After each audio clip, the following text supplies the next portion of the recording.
Talaga hong napatunayan ng korte na manloloko po yan eh. Oh, hindi ka muna. Pinag-uusapan natin yung sasabihin niya, hindi yung kanyang pagkatao. Kaya meron. Kung meron, maring ako, maring nagkakamali ako, maring baka hindi ko nabasa. Opo. Baka may bagong batas na. Di, pakita ninyo. O sangayon po sa mga rules of court ngayon na ginawa po, tatlong araw pa lang ang nakarara. May bago tayong bagong rules. Lahat po ng nademanda o ididemanda pa lang. Pati po yung kulay ng balat ay tinitingnan po ngayon. Ba't kinakailangang usigin mo yung nagpipresenta na ito, hindi pangkaraniwang kaso ito dyan eh. Naman. May malalaki kasing taong involved dyan eh.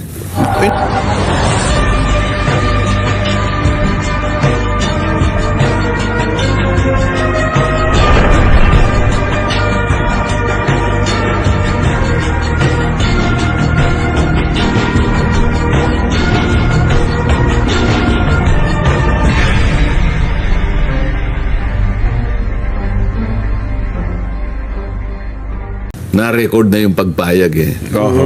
Gumawa na lang sila ng paraan para sa ganon ay maibinbin nila yung hinahanap kung kailan. Kasi anong baka schedule? Kasi nga baka daw naman may conflict of interest kasi may mga ilan ba? 6 na ata yung kaso ngayon ng 18 dating sundalo eh. Yung may pinail na mga cyber libel. May bago na naman ata ang kaso ngayon. So aaralin daw po kung walang magiging conflict doon sa mga kasong kinakaharap nila, Sen. Doon sa 18. Wala yata yan kahit sa ang libro eh.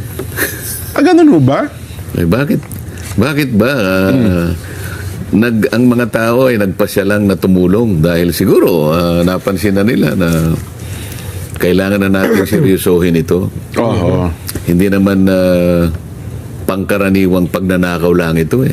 Opo. Sinaid na eh. Di ba?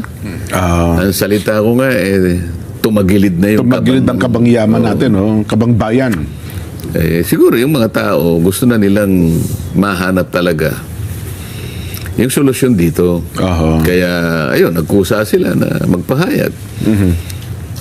Kabaligtaran naman yata yung sila pa ngayon nangahanapan ng kung ano-ano. Ayun na nga. Daig mo pa yung korte pagka ganun ang ginawa mo.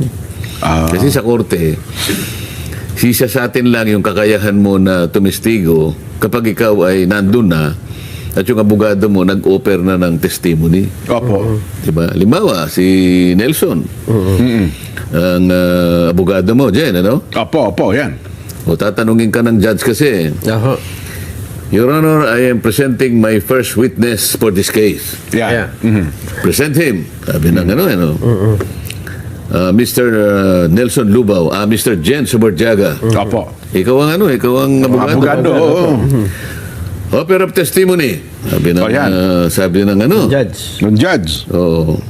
Your Honor, si Mr. Jen Subarjaga po ay aking pinipresenta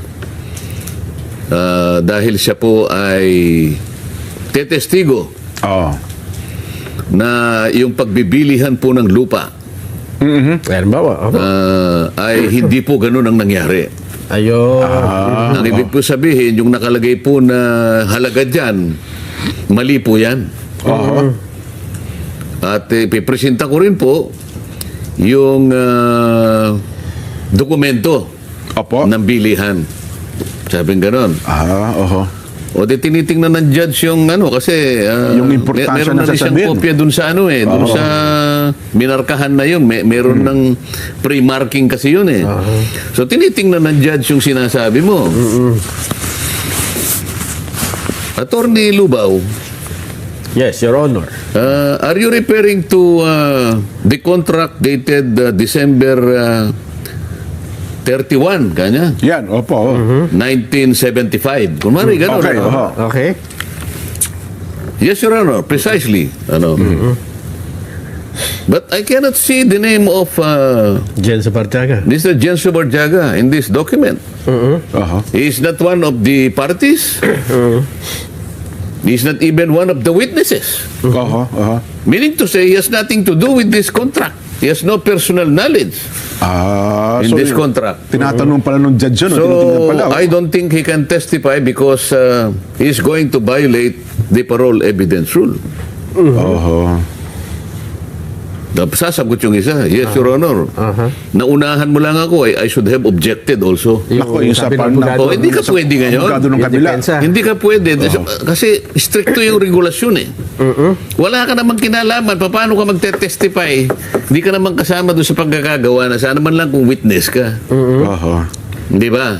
Opo. Ganon ang ibig ko sabihin. Ibig sabihin, Sen, ito ay hindi pwedeng gawin habang ino-offer pa lang. korte ka ba? Kung hindi pa korte. Ito pinag-uusapan lang natin itong mga tao itong gusto lang tumulong para sa ikahahanap ng mga bagay-bagay. Oho. Dahil merong isang tao riyan na sinabi niya, hanapin niya yung ebidensya. Sa bahay ka na wala yung hinahanap mo. Doon po sa may Kogyo po eh. May mga tao Bakit sa doon. Paranaque ka naghahanap? Talaga ba naghahanap ka? Mga ganun eh. Ang layo. So, halimbawa, eto na naman, baligtad. Ikaw naman ang presenta ni ano? Ano yung offer mo ngayong araw na ito? Sabi ng judge. Opo. Sabi mo naman, Opo. Jen, ikaw mga abogado, Your Honor, I'm presenting Mr. Nelson Lubao as my first witness. Oho. Present him. Yan, oo. Di umupo ka na. Oho. Your Honor, what is the offer of testimony? Your Honor, I am presenting Mr. Lubao to testify on the letters Opo. sent by his wife as a piece of evidence. Okay. Oho. Sabi niya, Attorney Sabarjaga, when did you graduate as a lawyer? Sabi niya. Ba? 19 ano, sir? Because he cannot do that because this is privileged communication. Mga ganun ba?